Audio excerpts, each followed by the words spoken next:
Welcome to Smart, Amazing Conversations with Dr. Nancy, a podcast that takes a look at stories of life and leadership for smart, amazing women and men like you. The way I can give support to the world right now is by showing up. The most important thing is don't think just that you have to bring anything. Bring yourself, show up. If you are in a position of leadership and a position of management, bring women along with you. Supporting women is Dr. Nancy's passion and her purpose, and talking with other women and men who promote women's leadership is one of her favorite things to do. I've yet to meet a woman who did not know what she really wanted. She was just either afraid to ask the questions or she was afraid of what the answers meant. Their stories connect us and help us understand that the possibilities are endless if we support each other and lift other women up. Trust is created by persistent identity. I show up in my conversations. I build relationships. I show up as myself time and time and time again. And trust is built. It's one conversation at a time. The outcome of the recent U.S. presidential election has left many feeling like the fight for equality has been dealt a heavy blow. But in times like these, it's important to remember that progress is never linear, and movements are not defined by setbacks, but by how we respond to them. In this special post-election episode of Smart, Amazing Conversations with Dr. Nancy, we've invited 3 thought leaders on the front lines of the gender equity movement to help us process this moment, find clarity in the chaos, and chart a path forward. Today's guests include Frédérique Campagne Irwin, President and CEO of the National Women's History Museum, Maggie O'Neill, the artist and activist behind Vote for Your Daughter, and documentary filmmaker Tiffany Shlain. Let's listen in as they, along with Dr. Nancy, help us turn discouragement into determination to keep pushing toward the change we know is possible. I'm just going to start out by talking about a few things, and then you all jump in. First of all, not important to put a woman in the White House. That was one of the things that was told to whoever did all these stats. That's really not important to a lot of people to see a woman in the White House. Okay, that's one. White women voted for you know who. Under 30 voted for you know who. I don't use that name, by the way. Yeah, DT Under 30. Young men and young women voted for you know who. And then the Gen Z voted for you know who. So, I mean, these are very, very important populations and which we are hopefully trying to influence. But for this election to have had this particular population voting the way they did is very concerning to me. Where are we missing the boat with these people? Because, I mean, these are our next generation of leaders, men and women, and are going to be, making this country strong. Or again, we're going to follow a similar pathway. Well, we know what's happening because of the popular vote. He is able to decide who his cabinet is, and we're all sitting around. I know I am talking to people. Our mouths is like, we're just completely baffled by some of the people that he's choosing. Kennedy with health. He knows nothing about medicine. And I mean, because he wanted to take fluoride out of the water. I mean, there's so many people that he's choosing because not only because of I've got the sun thing here going, because of loyalty versus their talents and their ability to serve in that capacity. So that's how I'm going to start this conversation. So you all have an opportunity. This is a conversation, so jump in wherever you want to, and you feel. I'm going to let this be the way it is. So please, who wants to start? Tiffany, could I jump in here just because of what I'm coming off of this weekend, and I only say that because we just did a 4-day art fair in DC, and I took space for Vote for Your Daughter and wasn't necessarily planning to do that, but then of course the day after the election, it was like, DC is such a dark place right now. It's the stagnation, shock, frozenness, anxiety, right? Stillness, if you will. Like, it's very palpable. It's palpable in the hospitality industry. People aren't going out to eat right now. Like, it's very tangible. I, of course, have this art to put my energy into and feel very, very, very much like I'm lucky in order to do that. I'm sure Tiffany, like we have a creative outlet, right? what I just heard over and over and over again from this community of young women specifically, and the populations, we were like, wait a minute, how is there's a level of trauma and anger that they feel at the people who then voted essentially and ostensibly against them. That's how they see it, right? And the amount of people who picked up a sweatshirt who were like, I'm going to give this to my dad for Christmas. I cannot believe. And just this next wave that's about to hit over the holiday season of friction and discourse in people's homes about who did or who didn't, and so on, right? And that this really does feel like a gender war of sorts. And what's confusing to me, but yet, like, after having traveled to mostly some of these red states, it was like, there was no visibility of Kamala. There was no visibility, as far as I saw, of anything other than the brand of Trump. And it feels like he's bigger than the Democratic Party, the Republican Party. He's disrupted politics. It's like Apple. People have known about this brand for so long, and the generations that we can't even believe would have voted for him, I think, see it as a brand. And the person at the top who even makes the most outrageous statements doesn't offend the fact that the product is still the product. And to see college students, to see young women actually be okay with this brand has a lot to do with what they don't hear in their echo chambers about his offensive behavior or the outcome of his choices. It feels like it's bigger than that. And I just kept thinking to myself in some of the conversations I was having was like, how do you fight fire with fire? What is the grassroots antidote to this kind of branding that then makes the inverse of this just as critical to saving and making America great again? Is very, very, very fascinating, because I don't think it's as simple as women not caring about seeing a woman in office. I think America only knew her for 3 months for all intents and purposes. America's known him for his entire career as a businessman, and he is a performer, and he is hiring performers to be in his cabinet because it's like a Bravo episode. Like, what's he going to do next? He's going to dismantle the Department of Education. Oh no, tune in for the next episode. Like, there's something very interesting about the marketing of what he's done with this, I think, and the storytelling. But I feel like we've abandoned the red states. No one even knows. No one even knows what their other options are. It's just the brand. I know that's a lot at once, but I just feel like I mean, so much. I think yes to a lot of what you said. And Dr. Nancy, I was glad you started with stats. It's funny because I've been focusing on this other set of stats, which I think I want to put out there because I put it in my newsletter because it feels like it was such a landslide because he's got control of the House and the Senate and got electoral college. But if you really look at the numbers, and someone last night told me that actually she could end up with more popular votes because California is taking so long to count their ballots. But of the 334 million people in America, 244 million are eligible to vote.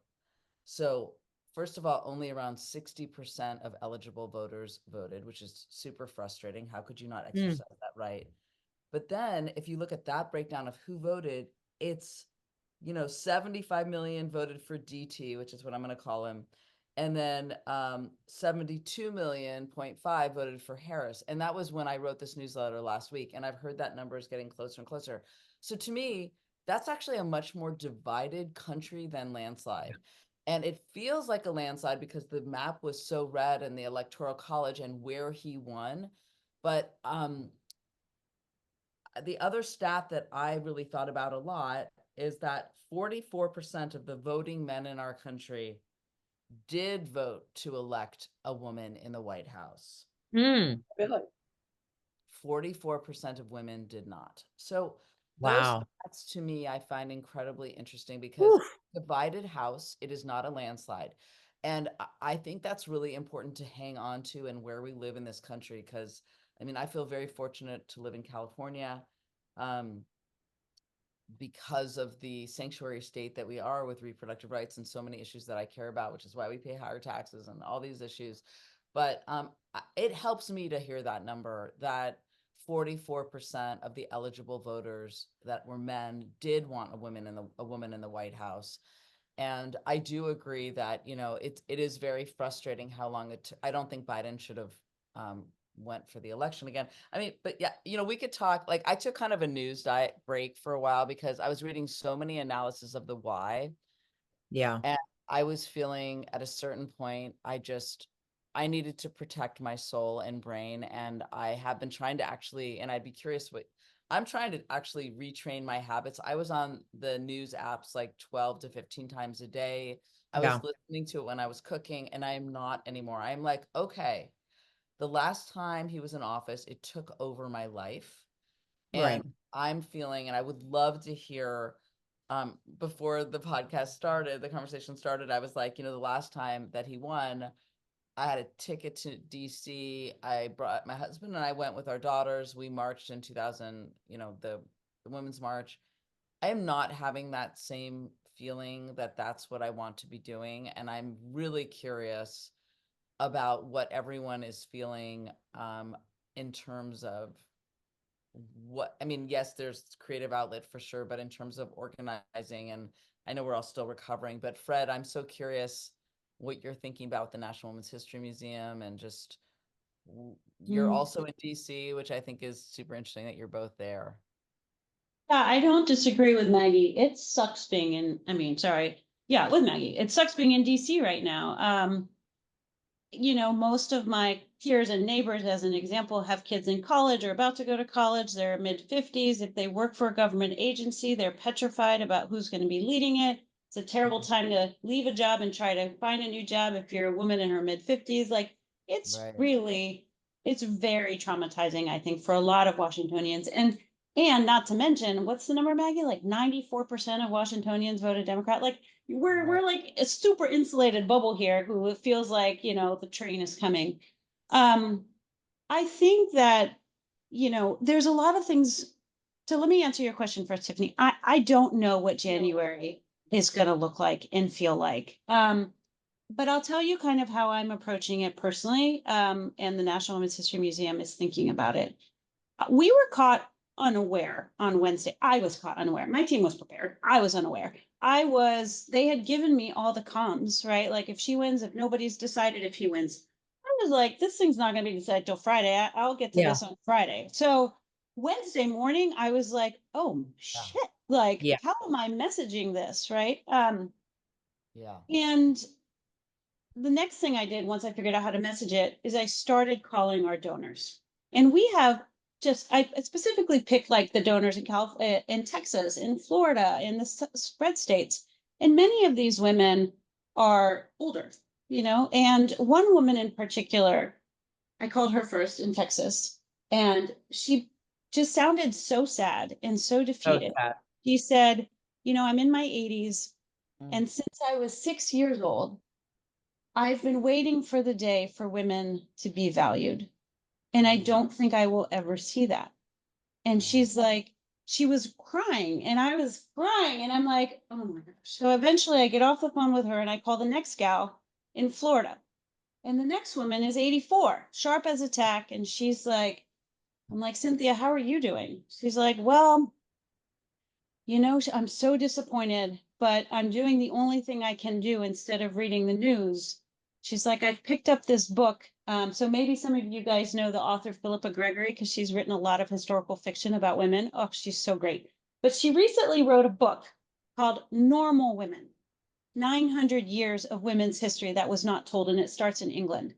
Wow. And I picked up this book, and it's what Cynthia was telling me. And the reason I then called the other lady back in Texas was, she said, the most important thing we have to do right now is remember how women have always responded.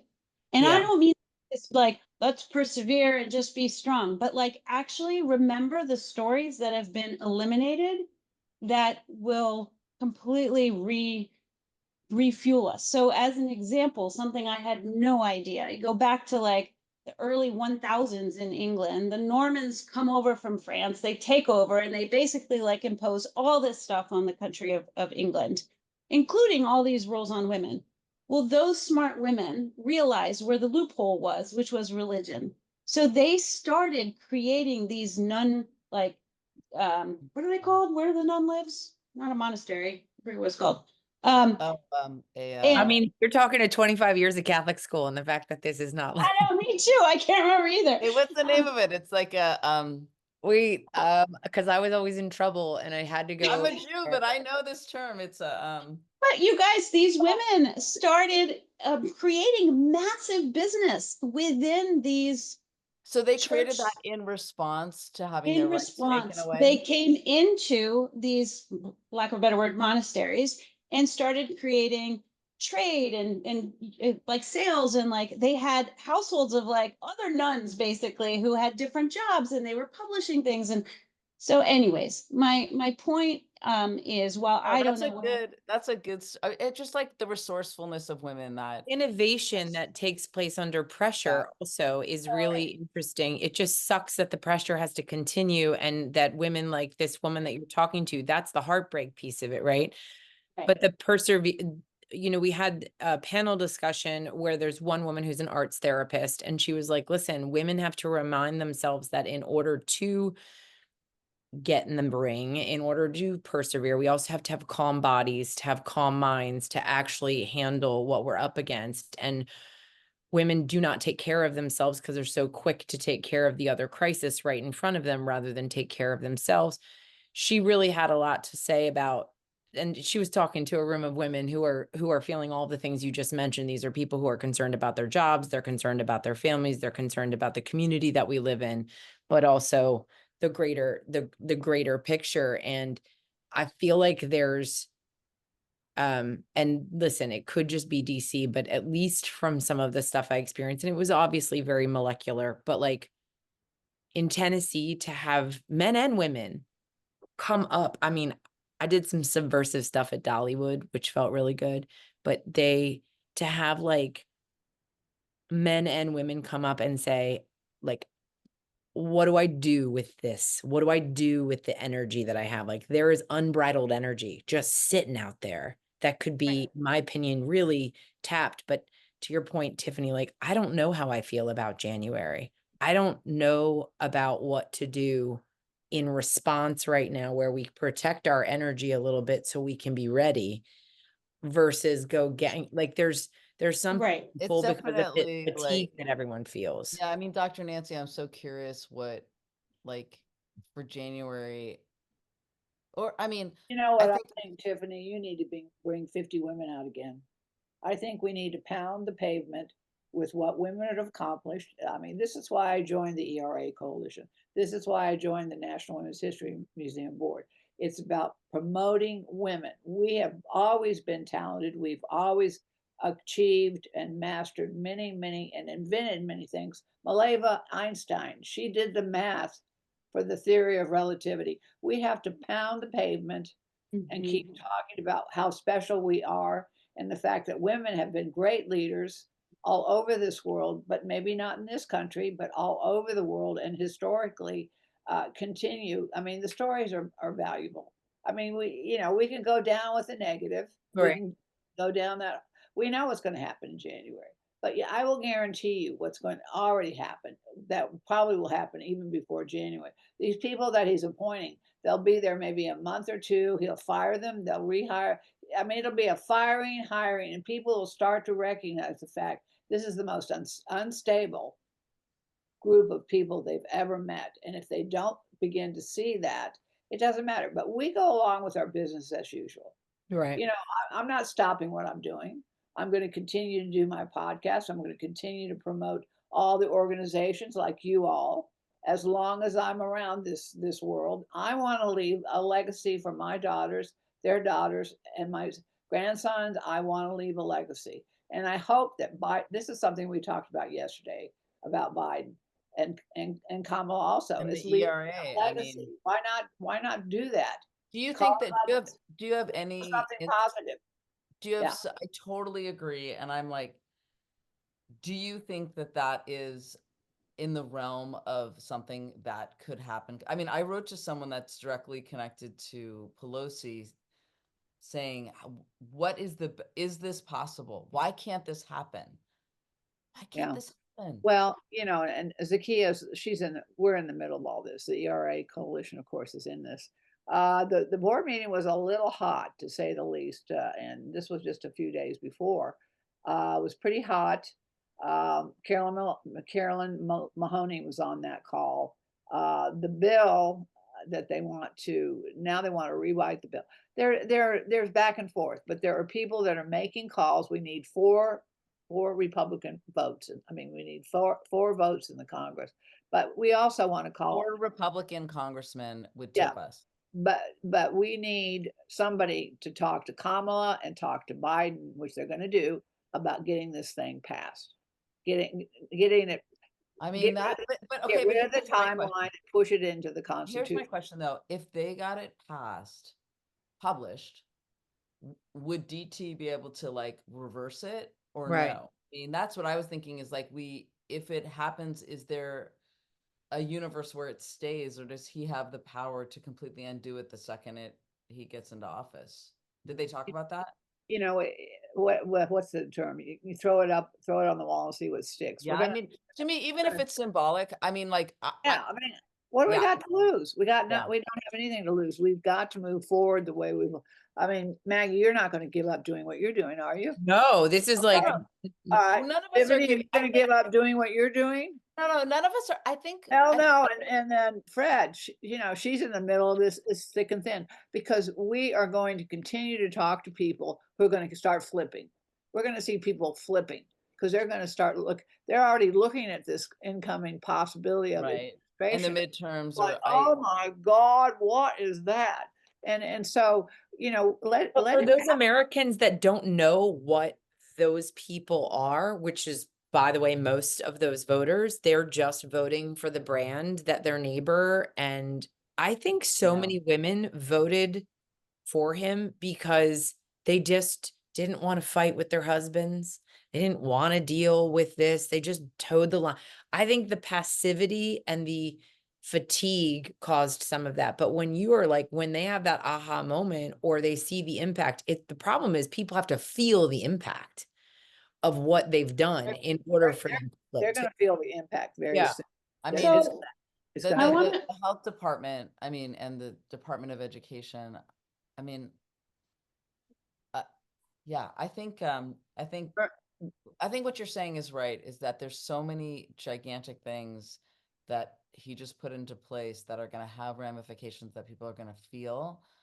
And if we can, I mean, and I wanted to clarify, I wasn't saying, I mean, of course I'm going to continue to do, but my initial inclination last time this happened was to go to DC and march, like physically march with all the women. And that is not like, I still like, I am, my filmmaking is always an outlet, my artwork, bringing dendrofeminology to important places. And I had been planning, go ahead, what? This is what we talked about yesterday. Gloria says we are on the right side of history.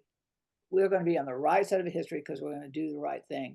But then, we have to remember that, we have an opportunity here. Oh, and then Zacchaeus says, what we really are happy about, what we're seeing, they're showing their hand. They're showing us their hand right now. So now we've got something that we can do about it, which is, again, we go the opposite and we start talking about what we're doing and again, just keep pounding the pavement. But, they've showed us their hand, and it's going to get worse.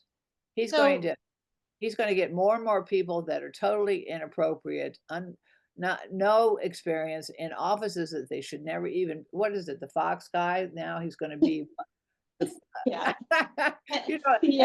he was shocked. He's like, well, but this way he gets the news the way he wants it. He's people that he's assured that they'll give him exactly what he wants when he wants. But the point is that a lot of these people have to be confirmed. They're going to have to be confirmed. I just don't know how they won't get confirmed with all of the complacence. I mean, there's just so much complicit behavior. Like, let's just get this guy to have this mouthpiece. I think they will self-destruct. I really hope Matt Gaetz gets blown up and I don't mean that. I mean, like, I hope everybody actually understands what he's done And then if we're all cool with that guy being the attorney general, that's its own campaign among young women and men to be like, this is not. This is what you voted for. Congratulations. Yeah, he's like a direct outcome. And, understanding how, to your point, Dr. Nancy, like I do believe, and I believed from this weekend, of course, I'm in an echo chamber around here, but like the impact of Vote for Your Daughter and how it could have a complement. There's another gentleman named Winston. Do you know Winston Lord, Fred? No? Okay. He would like to do a complementary campaign for sons and boys, right? That then it's like, you can't knock this campaign for being gender specific in this way, that he wants to complement with what we're doing. Did he have an idea of what it would say? Yeah, he's got a couple ideas. He wants to host this. There's another artist, lawyer friend, Philippa Hughes in DC, who's hosted these parties called Blueberries and Cherries since he first won, and these conversations where she facilitates the conversation and the dinner, but he wanted to have one out in Virginia. And then he wants to launch this conversation about what are we teaching our sons, and how are we being supportive to our sons to not end up like men like this kind of thing. Yeah. But also, how are we being supportive to the women? Because if we're really all in this together, and I think it's a great idea as a compliment, but I do feel like using artists, and I don't mean just visual artists, but performance artists, fashion designers, using pop culture to push forward this brand of equality being the thing that is a no-brainer, and that's actually what's the most American ideal. I think, to me, this feels like a moment of like, what's the marketing positivity push that like actually creates the friction against what has happened right now? Well, I want to talk about that a little bit, because that is something that I completely agree, Maggie, that there is an opportunity. I mean, we could talk all day long about what scenarios that are going to happen with all these appointees. And frankly, that's just a energy suck, because it just is going to bring us down. And one of the things that you said at the very beginning of our call, Dr. Nancy, you said, people still aren't ready to have a woman president or something like that. It's interesting. I actually did some research right after the election on her campaign overall. And there's some crazy number. You're not wrong. 22%. I'm sorry, it's 80. It's the other way around. 88%. Only 22% of Americans can imagine that a woman has the leadership skills to be president. Yeah. Right. Only 22%. So I have been thinking quite a lot about this paradigm shift around equality and why it matters. And I've been thinking about this since last summer. And one of the things that I realized is at the heart of this issue, and perhaps at the heart of why the Trump DT brand is so strong, is that people don't realize, I don't have to tell you all, people don't know that the ERA wasn't published, but people don't even realize that women don't have equal rights in this country. In fact, I ran a Harris survey in September across the country. I had one question. I said, how many years away do you think women are from gender equality? You know the answer? 54% of our respondents said women are already equal to men. Yes, this is 54%. So if all we do is just jump up and down and say, we need this, and people don't understand that there's a problem, then we have a systematic challenge. So, but your point, Maggie, that there's a groundswell right now is true. And one of the things I started working on, which Dr. Nancy knows, last summer, is I hired a firm to build us a cause campaign. Cause campaign is like Mothers Against Drunk Driving, Go Red for Women's Heart. And it really needed to be a campaign for all women. And my objective initially was to try and organize everybody out there working for women and girls, but also to highlight the urgency of the underrepresentation of women. Yeah. And that campaign, and unfortunately, I can't share the name with you all right now, but I will say this. It is provocative, and it is cheeky, and it is going to be, we're going to launch it on December 5th at our board meeting with Dr. Nancy. And the point is to really make sure that we re-educate folks around the fact that this isn't just a him versus her thing. There's a reason why so many of us are saying, like, we need to vote for our daughter. We need to have our rights returned. We need to have the ERA published. And the why is the gender gap. We're 95 years away in this country from gender parity. 95. That's longer than my daughter's going to be around, right? I mean, she's probably not going to see it. Her children might see it. And so the only way, by the way, you shrink the gap is by increasing representation of women in 4 key areas: political representation, economic parity, so the wage gap, access to healthcare, inclusive healthcare, and access to education. Yeah. And, if you begin to see more women in those 4 areas, then what happens is that 95 years will shrink. But you have to start by educating people that you got a 95-year problem to begin with and why they should, right? So I guess what I'm saying is I think we need all the artists, all the people, all the mediums to be part of this kind of cause. And it can't be negative. It can't be, red versus blue. It has to be. Can't be red. No, it has to be like for women. Kind of like the thing about sharing information that is unfortunate to read is that it is by nature negative. So the first stat, like there was a 13-year-old girl standing next to her father in Tennessee. The first stat comes up and they won't reach pay equity until 2072 in Tennessee. She looks at her dad and she was like, "Dad, is that true?" And he's like, "I don't know." And this was a beautiful thing to watch from the other side. I was like, "Oh, it's working," and he says, "I don't know," but he clicked on and Dr. Nicole, by the way, helped us verify it. So, clicks on the link, he understands. And he's like, "I guess that is true." And she's like, "Well, what are you going to do about it?" Right. So she asks him the question, which was awesome. And Meredith and I were like, "Oh my God, watch this." It's just this natural conversation. And then they went on to the other things. But the statistic we were talking about, like, how do you give people storytelling and bite-sized information that does exactly what we're talking about, that opens up because the response is so interesting. Like, women are already equal. What are you complaining about? Like, where shall we begin? I can give you statistics, but then how are those statistics become relatable? And then I think the storytelling of what's going on in people's own backyards is where it becomes those aha moments. But that's a massive campaign of massive proportions where I think every creative individual that can get involved in this needs to be plugged in to this storytelling. Well, going back to everybody's still kind of pondering how this election went. But, again, part of what was going on is that there was that adversity. It was always talk about what's wrong. I think we have to talk about what's right. We have to talk about what's working that we can build on. I think, it made my gut hurt the more I heard somebody tell, America, being an American, to be proud to be an American. This is what we need to go back to, is the whole all the possibilities and all the things that are all already right, not what's wrong. It's what's right. That's why he was elected, is because all he ever talked about what was wrong and that he was going to fix it. And what we need to talk about is what we've already done and that we're going to build on. That's not about fixing it, but it's to grow and to create a better world for all of us. But Maggie, it's a tough one. There's no doubt about it. It's a tough one. But we work with what's right. We work with what's working.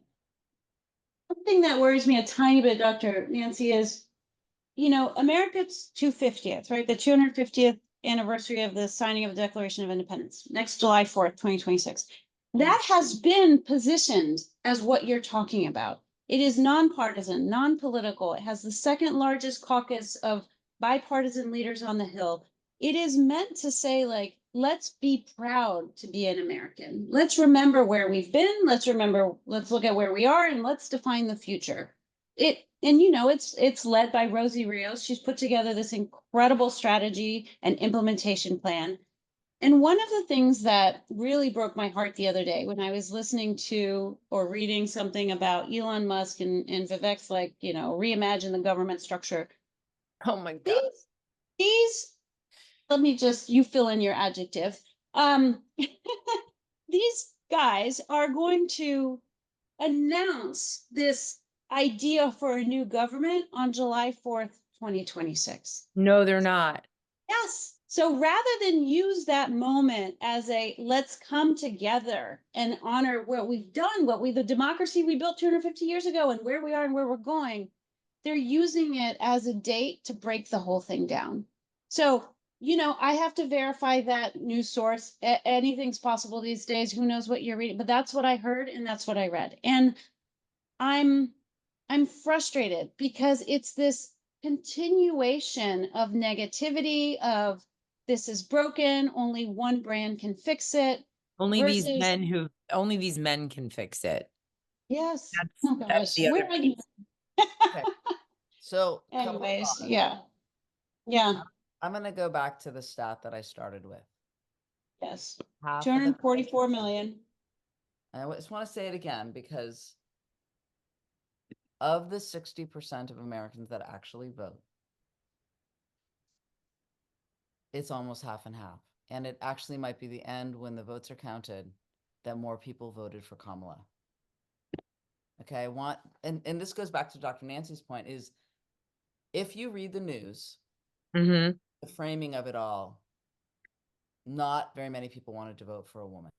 But I think we need to lift up this fact I'm saying because like the news is so distorting and actually I can't wait to get the final numbers. Half the country voting population wanted it. That gives me comfort. That gives me power to not feel like powerless and that I'm a minority in wanting this. If we look at it and it's actually that she's actually the majority, they wanted a woman in the White House. And again, this is very unique to America. My film 50/50, which is how I met Dr. Nancy. And I was just feeling grateful for that recently because I re-released the film in my newsletter last week and all these people saw it for the first time. Oh, I need to go back and watch this. Yeah. Sorry. Did you get my newsletter last week called There's a Field, I'll Meet You There? You know what I think we need another day like you did with the streaming back in the 50/50 day. Yeah, I really do because I mean we need people to get excited. Yeah. Right now everybody's numb, everybody's feeling such great pain and grief, but I think in the next week or so we should start pumping up the positive because you know what it's the only way we're going to get people's attention again, especially the people that are going, oh, well, listen, Dr. Nancy, if it turns out that we really are, and then I'm going to be looking, and when we're all giving these stats, it's really good to look at the sources of these stats because there's a lot of craziness still being spouted. But I am going to, when I see, because I wrote this last week and I know that they're counting, so I'm going to see the new number, but if it really was more like 50/50, I absolutely think that's a number to lift up. And Dr. Nancy, interesting, you were talking about 50/50 days. So for those, Fred and Maggie, because we didn't know each other then. So what happened is I thought that Hillary was going to be our first president. And I had met this woman that convenes women leaders. And I was like blown away with how many there were and that I didn't know about. Again, this is back to all of your points about that women just don't know. And most women didn't realize that there had been so many women leaders in the world, just not in America. So I ended up making this film called 50/50. It's 20 minutes. And it premiered at TED Women a week before the election in 2016. And everyone was like, we're going to change this.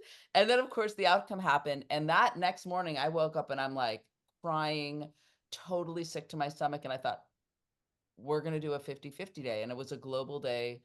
People screened the film all over the world and we brought together all these women leaders online. And again, this was before Zoom. I don't even know how we did it, but it was like we taped it together and it happened.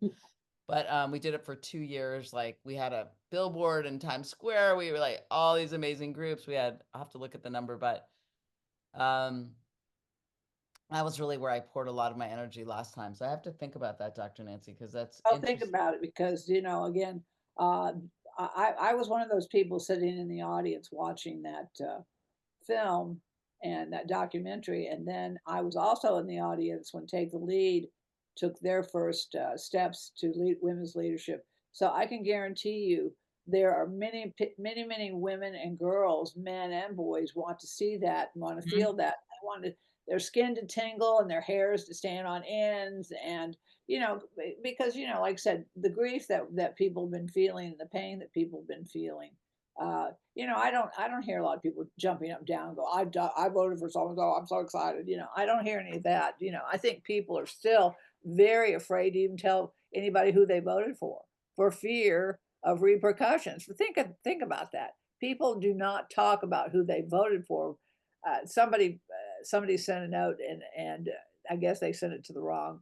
They did send it to wrong because they said, "Yay something, yay tea," Oh, and then they wrote back. I said, "Oops, that wasn't for you all." And I said, "It doesn't matter. You sent it anyway." And it was like I was, and I know this person really well, and I thought, you have got to be kidding me. And I said, and I just said a long text about what this meant, and then I said, but we will never talk about this, and we won't talk about it because I mean I've made it perfectly clear there's nothing to talk about, So, but that point is that we're all closed mouth, and I think everybody's like us trying to figure out what's the next step. So we take the next step. And Tiffany, I can't think of anybody better that took a step that truly impacted women so many years ago. And I think we need to revamp it and redo it again. And I think we've got all the resources. We've got so many more resources than we did back then. You were the trender. You were the trending when it came to streaming, and we've got so many other other different social platforms to work from that, it sure isn't going to hurt anything. That's right. It's sure not going to hurt anything. That's Isn't that awful to think that way? Well, I don't think it'll no. hurt anything. Well, think about it, Tiffany. I know I have so many things on my plate, but I mean, when you said that, I mean, also, Tiffany, what you're able to inspire in others, which I heard this woman say, who's actually, she was there on behalf of the ERA. There's an ERA team at Umbrella having people hold things. It's like, publish the ERA, Joe, things like that. And I'm going to do some pop-up stuff with them, at least around DC. You inspire radical creativity. And that's what we need right now. And I thought that was such a great, this woman who she's, she called herself a budding activist, but she's like, I never stand up in these crowds. And she's like, but what we need right now is radical creativity. And I was like, yes, because everybody's got their special sauce that can contribute to this. You just don't think you can. And you're overwhelmed and you're depressed. And when you see somebody else live out loud like that, I know you got a lot on your plate. I'm just saying it would inspire. Well, you all inspire me. If every one of us took our resources and we combined them, then we can do anything we want. And I think that's what we forget sometimes. You put 4 women. We got 4 women in the room right now.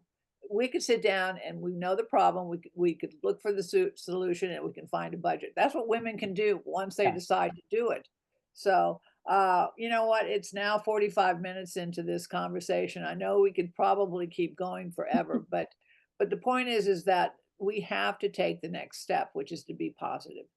Take what's working for all of us, what's working for you, Tiffany, what's working for you, Maggie, what's working for Fred and the National Women's History Museum, and what's working for Women Connect for Good. We bring it all together and then we move forward. But we're in the talking stages right now, but I would really like for you to each think about what your resources are that we can continue to combine, which we've done all along, and do more of it. So. Well, I'm so, first of all, thankful. I know we all are, for you, Dr. Nancy, for just continuing to be so committed to fight the fight. And each of you on this screens makes so much shit happen. And we need to continue. And I think I'm like in this mode of I am trying to take care of myself. I put so much energy into the election and to this last fall. And but that should be all the time. Yeah. And I'm feeling the exhaustion from it, and I'm trying to regroup, to replenish, to recharge, to have the energy to think of something bigger. I mean, right now in my newsletter, what I put out is I am specifically reached out to 3 women who I already have given advice to and be like, I'm going to mentor you. And that was a small step that I invited others to do in my newsletter, which I got a great response from too, of just believing in that next generation who are feeling so frustrated and that people don't see them or they don't want rights for them. And you can say, like, again, if we get this stat that it was actually more than 50, it was 50-50. Right now, you just heard it was a landslide. But if we can get to the fact that it's 50-50 in our country, I think that would be a super exciting fact to lift up and remind people this isn't the majority of our country that we love. And the other thing, I'm so glad you brought up the anniversary of a Declaration of Independence, because I made a film years ago called The Declaration of Interdependence. And it's a 4-minute film. I'm going to send it to you all. But it's rethinking that term. And it's a super inspiring short film about us all wanting the same things in the world, which I think, Dr. Nancy, you were saying at the beginning, we want, and the Vote for Your Daughter campaign to me so says that we want a better future for our children. And I think, like,